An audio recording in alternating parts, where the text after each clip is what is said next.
My dear students, in theory and practice of GST paper, purchases from unregistered dealer is very much important.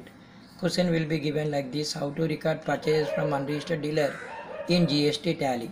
See, my dear students, here you will find the answer. A dealer who is not registered under GST Act is known as unregistered dealer. ఇలా రాయాలమ్మా, URD అంటారు. Unregistered dealer, confuse కావద్దు. If the annual turnover is less than threshold limit of 40 lakhs per annum, no need for the trader to register under GST. Such dealer is known as unregistered dealer. He is not eligible to issue tax invoice. ఆయన tax invoice ఇవ్వకూడదమ్మా, ఆయన GST కూడా collect చేయడు. కాకపోతే ఇక్కడ చూడండి, ఒకవేళ registered person కానీ unregistered dealer దగ్గర కొన్నట్లయితే, కొన్న ఆయనకేమో జిఎస్టీ ఉంది, అమ్మిన ఆయనేమో అన్రిజిస్టర్డ్ డీలర్. అలాంటి సందర్భంలో ఆయన ఏం చేయాలంటే రివర్స్ ఛార్జ్ మెకానిజం యూజ్ చేసుకుంటూ ఏవైతే గూడ్స్ కొన్నాడో ఆ గూడ్స్ పైన ఆయనంతటా ఆయనే జిఎస్టీ గవర్నమెంట్కి పే చేయాలి, బికాజ్ ఈజ్ రిజిస్టర్డ్ అనమాట. జనరల్గా మీరు ఆలోచించండి అమ్మా, నువ్వు ఏదైనా గూడ్స్ కొన్నావు అనుకో, సెల్లర్ నీ దగ్గర జిఎస్టీ తీసుకొని గవర్నమెంట్కి కడుతున్నాడు.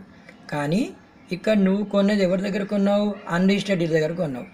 నీకేమో జిఎస్టీ రిజిస్ట్రేషన్ ఉంది. అలాంటప్పుడు ఎంతైతే మనం గవర్నమెంట్కి జిఎస్టీ కట్టాలో అది కట్టేయాలన్నమాట. దాన్ని రివర్స్ ఛార్జ్ మెకానిజం అంటారు.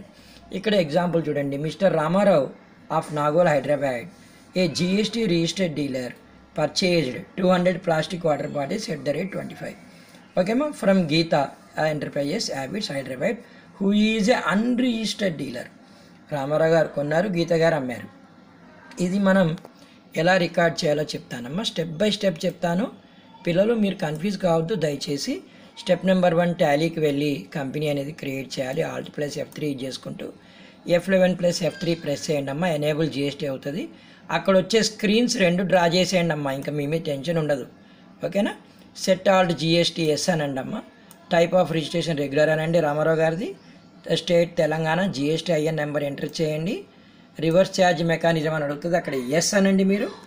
తర్వాత ఏదైనా స్క్రీన్ వస్తే ఆ స్క్రీన్ డ్రా చేయాల్సి ఉంటుందమ్మా. Ctrl+A ప్రెస్ చేస్తే మీకు సేవ్ అయిపోద్ది అనమాట. దాని తర్వాత ఇన్వెంటరీ ఇన్ఫోకి వెళ్ళి unit of measure numbers create చేసుకోండి అమ్మా. దాని తర్వాత స్టాక్ ఐటెం క్రియేట్ చేయాలి. ఇక్కడ వచ్చే స్క్రీన్ ఒకటి వీలుంటే డ్రా చేయండి, నాట్ మ్యాండేటరీ అనమాట.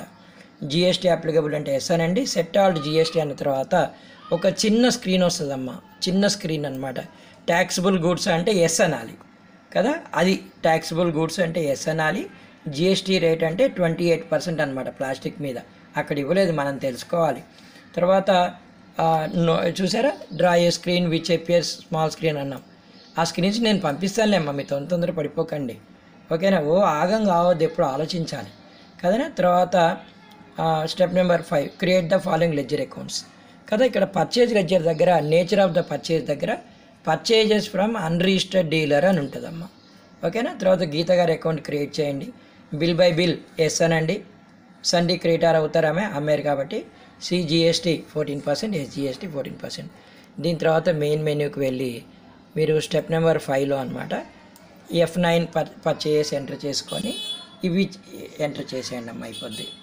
తర్వాత Alt+P కొట్టినట్లయితే మీకు చక్కగా ప్రింట్ ఆప్షన్ వచ్చేస్తుంది. Alt+P అంటారమ్మా. దానివల్ల ప్రింటర్లోకి వెళ్తారు, మీరు ప్రింట్ తీసుకోవచ్చు అనమాట. అంటే మీకు మళ్ళీ ఒకసారి చెప్తున్నాను పిల్లలు, అన్రిజిస్టర్డ్ డీలర్ అనే వ్యక్తి జిఎస్టీ కింద ఎవరైతే నమోదు కారో ఆ వ్యక్తిని మనం is known as unregistered dealer. నేను నోట్స్ కూడా ఇచ్చాను మీకు కదా. అంటే those dealers whose annual turnover is less than 40 lakhs is no need for them to register under GST. అంటే క్వశ్చన్ వచ్చినప్పుడు పిల్లలు ఈ 2 పేరాలు రాయండి, రాసి ఎగ్జాంపుల్ ఇచ్చుకోండి. ఇక్కడ చూసారా, రామారావు గారు కొన్నారు, ఎవరి దగ్గర కొన్నారు? గీత గారి దగ్గర. గీత గారు ఎవరు? Unregistered dealer. URD అంటే unregistered dealer. Unregistered dealer features ఏముంటాయంటే అమ్మా, వాళ్ళు ట్యాక్స్ ఇన్వాయిస్ ఇవ్వకూడదు. జనరల్గా బిల్లు ఉంటుంది చూసారా, ఆ బిల్లు కంప్యూటరైజ్డ్ బిల్ అనేది ఇవ్వరు అనమాట వాళ్ళు, ఎందుకంటే వాళ్ళు అన్రిజిస్టర్డ్ డీలర్ కాబట్టి దే వోంట్ ఇష్యూ బిల్. తర్వాత జిఎస్టీ కూడా కలెక్ట్ చేయకూడదమ్మా. అన్రిజిస్టర్డ్ డీలర్, ఇప్పుడు మీరే ఆలోచించండి, మీ ఇంటి దగ్గర చిన్న షాప్ వాళ్ళు జిఎస్టీ అడిగితే ఇస్తారా? మీరు ఎందుకు ఇస్తారు? బిల్ ఇస్తేనే ఇస్తారనమాట. కాకపోతే ఏంటంటే కొన్ని సందర్భాల్లో జిఎస్టీ రిజిస్టర్డ్ పర్సన్ పెద్ద షాప్ వాళ్ళు వెళ్ళి చిన్న డీలర్ దగ్గర కొనేస్తారు. వెళ్ళి చిన్న డీలర్కేమో జిఎస్టీ ఉండదు, పెద్ద షాప్ ఆయనకేమో జిఎస్టీ ఉంటుంది. అంటే నాకు మెటీరియల్ కావాలనుకుని తెచ్చుకుంటా కదా నేను, అట్లా అలాంటి సందర్భంలో రివర్స్ ఛార్జ్ మెకానిజం అనేది అప్లికై అవుతుందండి. రివర్స్ ఛార్జ్ మెకానిజం అంటే the burden of payment of GST will be in the hands of the బయ్యరే పే చేయాలి. ఆయన కొన్న విషయాన్ని జిఎస్టీఆర్ 3లో, జిఎస్టీఆర్ 3Bలో, వీలుంటే జిఎస్టీఆర్ 2లో కూడా చూపిస్తాడండి ఎవరు, రామారావు గారు. ఎందుకంటే ఆయన కొన్నారనమాట. కొన్న విషయాన్ని గవర్నమెంట్కి చెప్తారు ఏమని, ఐఎమ్ జిఎస్టీ రిజిస్టర్డ్ డీలర్, కానీ నేను వెళ్ళి అన్రిజిస్టర్డ్ డీలర్ గారి దగ్గర కొన్నాను, వాళ్ళ దగ్గర జిఎస్టీ తీసుకోలేదు, అది నేను పే చేస్తున్నాను అని చెప్పి పే చేయాలమ్మా. Okay, wish you all the best అమ్మా. స్టెప్స్ రాయండి. స్క్రీన్స్ గురించి వరీ కాకండి అమ్మా. స్క్రీన్ F11 F3 ప్రెస్ చేస్తే చిన్న స్క్రీన్ వస్తుంది, అది వేయండి. స్టాక్ ఐటెం క్రియేట్ చేసినప్పుడు ఒక స్క్రీన్ వస్తుంది చూసారా, స్టాక్ ఐటెం టాలీలో ఉంటుంది చూడండి, అది క్రియేట్ చేయండి. చూపించమంటారా? ఉండండి అయితే మరి. ఇది F11 ప్రెస్ చేస్తే వచ్చేది అనమాట. F11 తర్వాత F3 ఈ స్క్రీన్ వస్తుంది. నేను ఇది డ్రా చేయమని చెప్తున్నానమ్మా. ఇది డ్రా చేసేసుకోండి చక్కగా. తర్వాత ఇక్కడ సెట్ ఆల్ట్ జిఎస్టీ అని చూసారా, చూపిస్తాను ఉండండి. ఇది ఎస్ అనాలి అక్కడ. ఎస్ అంటే మీకు ఒక స్క్రీన్ చేంజ్ అయ్యిద్ది అనమాట. ఓకేనా, ఆ చేంజ్ అయింది మీరు డ్రా చేయాలి. నా దాంట్లో కరెక్ట్గా రావట్లేదు, చూడండి అమ్మ. F11 F3 అలా ప్రెస్ చేస్తే వచ్చే స్క్రీన్ డ్రా చేయండి. దీని తర్వాత ఇన్వెంటరీ ఇన్ఫోలో అన్నారు కదా, అది కూడా చూపించేస్తాను ఒకసారి మీకు.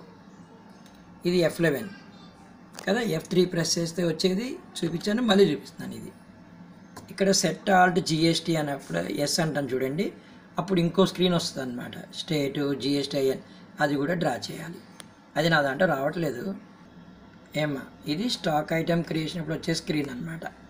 ఇది కొంచెం నేర్చుకోండి. ఈ రెండు దీనికి రెలవెంట్ అవుతాయి అన్నమాట. ఓకేనా, రెలవెంట్ అవుతాయి అంతే. డ్రా చేయండి, ఏవో ఒక 2 స్క్రీన్స్ కనపడాలమ్మా.